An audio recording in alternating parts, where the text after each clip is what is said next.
새벽에 대제사장들이 즉시 장로들과 서기관들 곧 온 공회와 더불어 의논하고 예수를 결박하여 끌고 가서 빌라도에게 넘겨주니 빌라도가 묻되 내가 유대인의 왕이냐? 예수께서 대답하여 이르시되 내 말이 옳도다 하시매 대제사장들이 여러 가지로 고발하는지라.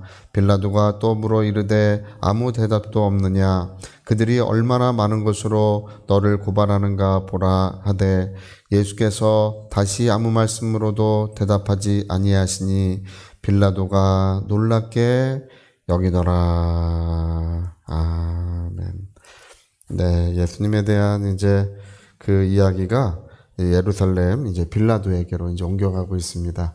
이 빌라도는 이제 로마 총독이에요. 로마에서 파견된 총독이에요. 여기 이제 헤롯 왕의 자손들과는 좀 다른 사람이에요. 그래서 사형 판결을 할 수 있는 이제 권한을 가지고 있습니다. 그래서 자기들이 죽일 수 있는 사형 판결을 할 수 있는 권한이 없으니까 이제 로마 총독인 빌라도에게 끌고 가서 우리를 대신해서 사형 판결을 해달라고 이렇게 고발을 그 아침에 한 것입니다. 근데 예수님이 자기를 변론하실 것 같은데 예수님은 아무 변론을 하지 않으세요. 내가 왕이냐? 이렇게 물어보니까 예수님은 내 말이 옳도다.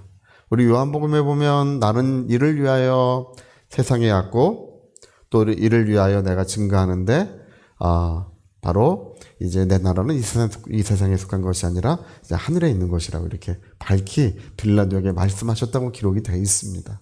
예. 그러니까 예수님은 기본적으로요 빌라도에게 자기의 변론을 할 의도가 없으셔요. 예.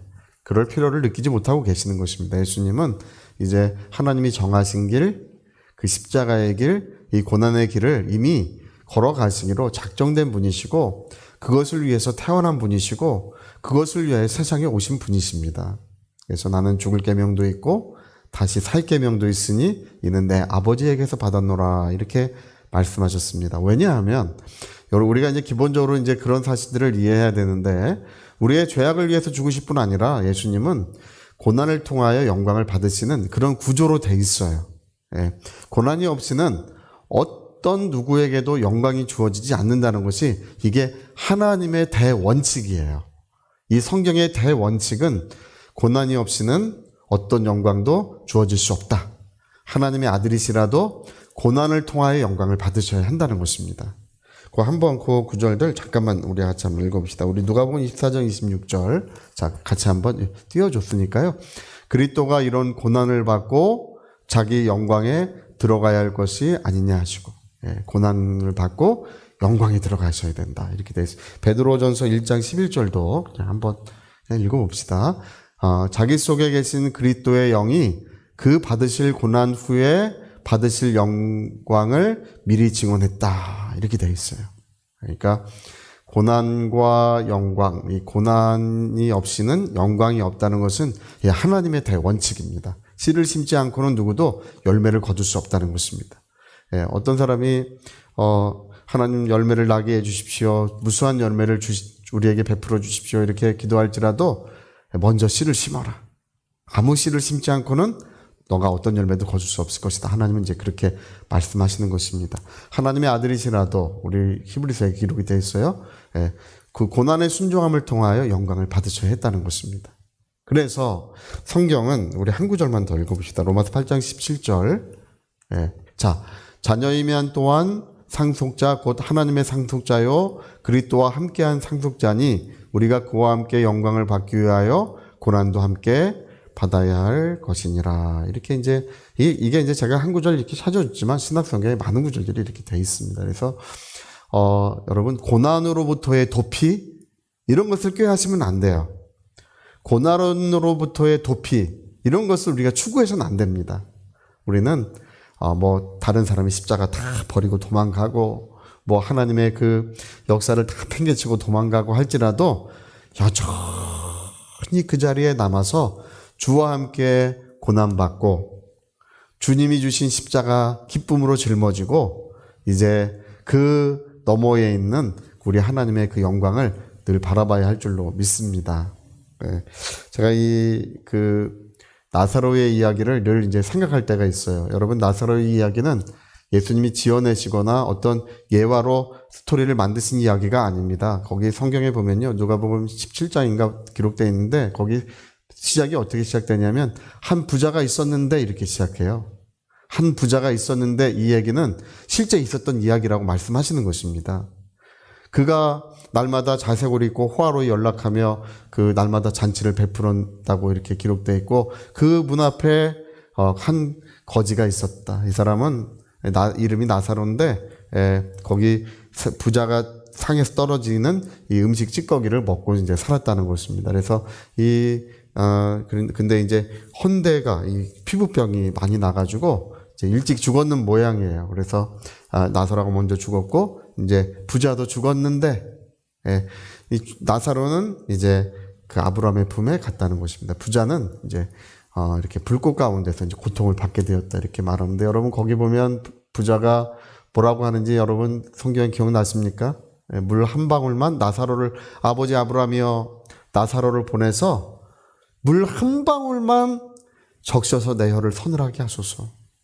내가 이 불꽃 가운데 고통을 받고 있나이다 이렇게 말을 합니다. 이게 실제 있었던 이야기라는 거예요. 물 한 방울만 찍어서 내 혀를 서늘하게 하소서. 근데 너와 우리 사이에는 큰 구렁이 있어 그렇게 할 수가 없다. 이제 아브라함이 그렇게 얘기하니까 그러면 나사로를 다시 살려 보내주셔가지고 내 형제들에게 이런 일이 있다는 것을 알게 해주십시오. 죽어서도 이제 형제를 그렇게 걱정하나 봐요. 형제들에게 이런 세상이 있다는 것을 그들에게 전해 주십시오. 근데 아브라함이 뭐라고 말하냐면 이 땅에 하나님의 말씀을 전하는 사람들이 있다는 것입니다. 그들의 말을 듣지 아니하면 설령 나사로가 살아서 증언한다 할지라도 그 말도 듣지 않을 것이라고 이렇게 이야기합니다. 여러분, 오늘 하나님의 말씀을 들으셔야 합니다. 십자가 없는 영광이 없어요. 여러분, 우리가 이 세상에 잠시 머물고 있지만 이제 우리가 잠시 머무는 이 세상을 떠나서 영원한 나의 집으로 돌아가야 합니다. 영원한 나의 집으로 돌아갈 때 고난으로부터의 도피를 꿈꿨던 분들은 어떤 영광도 주어지지 않을 것입니다. 또 하나님은 만홀히 여김을 받지 않습니다. 사람이 무엇으로 심든지 하나님은 그대로 거두게 하실 것입니다. 자기 육체를 위하여 심은 자는 썩어질 것밖에 거둘 것이 없지만 성령으로 심은 자는 영원한 것을 영생을 거둘 것이라고 이렇게 말씀하고 있습니다. 하나님은 만홀히 여김을 받지 아니하신다. 여러분, 실제로 그러한 세상이 있습니다. 이 땅에서 우리가 하나님을 어떻게 섬길지, 어떻게 하나님을 기쁘시게 할지, 어떻게 우리 하나님을 쫓아 살지가 얼마나 더없이 중요하다는 것을 성령으로 깨달으시기를. 이 땅에 하나님의 말씀을 전하는 자들이 있는데 그들의 말을 듣지 아니하면 설령 죽은 자가 살아날지라도 그 증언도 듣지 않을 것이라고. 하나님, 저는 몰랐습니다. 아니다, 너는 알았다. 그 말씀을 전해주었다. 하나님은 분명히 말씀하십니다. 여러분, 하나님의 말씀을 들으시고 주와 함께 고난받고 주와 함께 영광을 받으시는 그 충만한 은혜가 이루어지시기를 예수 이름으로 축복합니다. 자, 우리 같이 한번 기도하시겠습니다. 오늘 마가복음 15장의 이야기는 예수님은 고난을 피하지 않으시는, 그것을 변론하지 않으시고 고난을 향하여 묵묵히 걸어가시는 주님의 모습이 기록되고 있습니다. 주여, 우리도 그와 같게 하여 주시옵소서. 우리 위하여 같이 기도하시겠습니다.